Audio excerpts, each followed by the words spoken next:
Good evening, friends. This is that time of the day when we are again going to discuss the editorials discussed in the Business Line and the Hindu newspapers. I hope you have gone through most of the articles in the Business Line and the Hindu, and the editorials are very much thorough with you. So, let us start, my dear friends. I welcome you all to the Business Line and Hindu editorial analysis on 31st May 2020. My dear friends, the first editorial I am going to discuss is from the Business Line. The name of the article or the editorial which I am going to discuss first is Trade with Caution.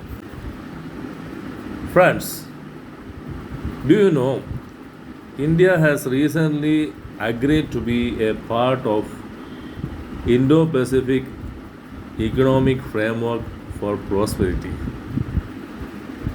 This agreement or arrangement is led by US and 13 members are going to be the members of it. The countries which are going to be the members of it are Brunei, United States, Philippines, Singapore, Malaysia, New Zealand, Australia, India.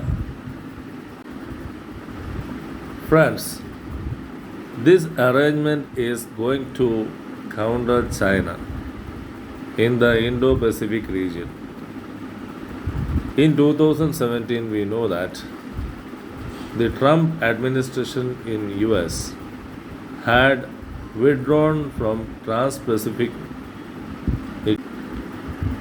Since the withdrawal of US from Trans-Pacific Partnership in 2017, the US influence on the Indo-Pacific region has been very much minimal. Therefore, the Biden administration has felt the need for flouting another greater economic cooperation in this area, and hence we have this Indo-Pacific Economic Framework for Prosperity. What is it for? The 13 countries which become the members of the Indo-Pacific Economic Framework are constituting 40% of the global GDP. Therefore, it's a very stronger influence. The areas of cooperation include trade, e-commerce, then the anti-bribery laws, the taxation, the clean energy, that is the renewable energy. These are the focus on which the countries have agreed to cooperate. Now, the editorial asks whether the US is appreciating the data privacy laws set up by the Reserve Bank of India and the Indian government. The data privacy laws are not clear. It is not distinguishing what is personal data and the non-personal data. When India is going to foray into the field of data sharing for improving the prospects of the 13 member countries of the Indo-Pacific Economic Framework, India's data laws have to be clearly laid out. The data privacy laws have to be clearly laid out. This has not been very much clear. So the editorial asks India to take it as a wake-up call so that the data privacy laws are overhauled and made this framework friendly. This is the crux of the article, my dear friends. Please go through. You will enjoy reading it. Friends, the next article which I am going to discuss is the pension scheme, the old versus the new. Why this discussion now? Recently, Chhattisgarh and Rajasthan have resolved to go back to the old pension scheme. As you know, the old pension scheme was a defined benefit scheme. That is, at the end of the retirement, at the end of the service of a person when he retires, the government decides a portion of the amount which will be paid as pension, a portion of the salary and dearness benefit which will be paid as pension. So the government contribution starts from the day when the employee retires in the defined benefit scheme or the old pension scheme. The new pension scheme, on the other hand, or the national pension scheme as it is renamed now, is a defined contribution scheme. That is, a percentage, 10% of the salary and the dearness allowance is being contributed every month by the employee, and government contributes 14% of it. This is the defined contribution scheme and the new pension scheme. The article beautifully goes on to apply Monte Carlo simulation. Monte Carlo simulation is a statistical technique to find out the economic results. The Monte Carlo scheme is applied with the old pension scheme and the new pension scheme, and the comparisons are being drawn in the whole article. How the old pension scheme is going to help, and what are the extra costs government is going to incur, or the defined contribution scheme, which is the new pension scheme, the uncertainty with regard to it. All these things are detailed very beautifully in the article. Kindly go through the article. There is another portion of it which will come in the coming days, because the article is to be concluded. Hence, please go through the article and enjoy the kind of comparisons and illustrations being drawn to have a grip on the pension schemes. Friends, the next article to be discussed is by Ajay Tyagi, the former SEBI chairman and an IAS officer, on digital revolution, or the DMAT revolution, to be very much precise. What is DMAT revolution? In the 20 years since the DMAT was introduced, there were 2 crores of DMAT accounts, and since last few years it has gone up to 4 crores. So many DMAT accounts are there in India.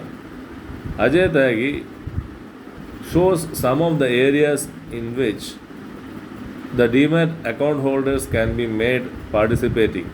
For example, depositories should be encouraged to make people aware of the stock markets and made them to encourage them to invest in stock securities. One final point which he emphasizes and elaborates on is the government securities. Recently, the government securities are made very much public friendly, so that retail investors can invest in government securities. Government securities are floated in the Reserve Bank of India. Ajay Tyagi says that more and more people should be encouraged to participate in this government securities, so that existing DMAT account holders should be given chance to participate in the government security scheme, is what the article is all about.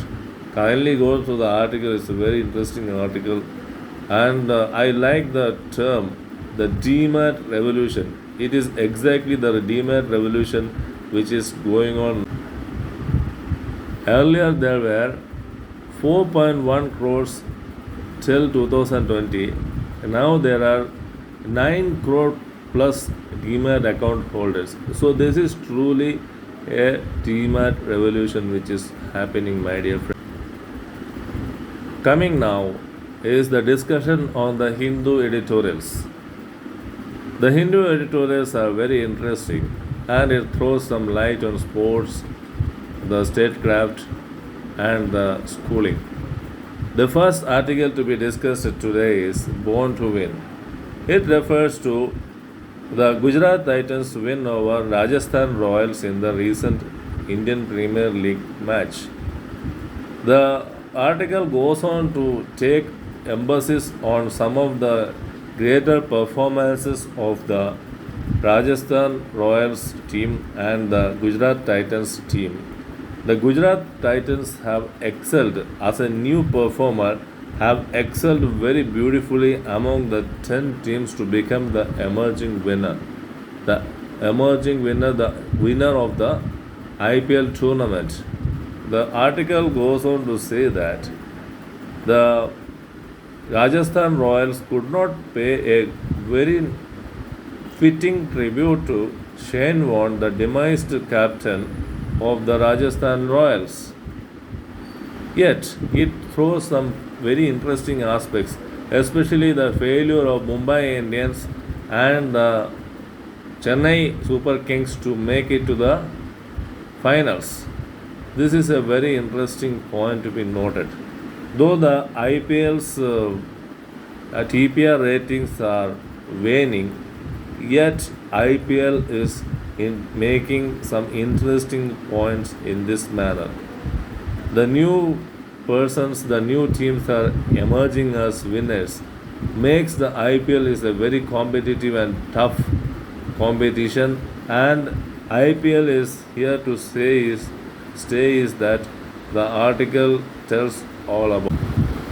The next article is by M.K. Narayanan, the former security advisor of the title of the article is Doses of Statecraft to Meet Security Challenges. The article is a very long article detailing the Jammu Kashmir situation, the Maoist influence, the Khalistani influence, the Liberation Tigers of Tamil Eelam influence. These are some of the, and even the Northeast Indian Bodo land influence, the Ulfa influence. The article details that we are spending a lot of money on security and energy on security aspects. We are having lots of plans for the Jammu Kashmir, the northeastern states, the Sri Lankan LTT, and the Khalistan. But what about the applying statecraft? Statecraft is the process of dialogue. We are trying to submerge the terrorist forces by using police personnel and the army personnel. What about applying the statecraft? He says that the security forces applying force and money on these terrorist forces are not working anymore. Decades after decade, things are going out of turmoil. Especially the Maoist influence.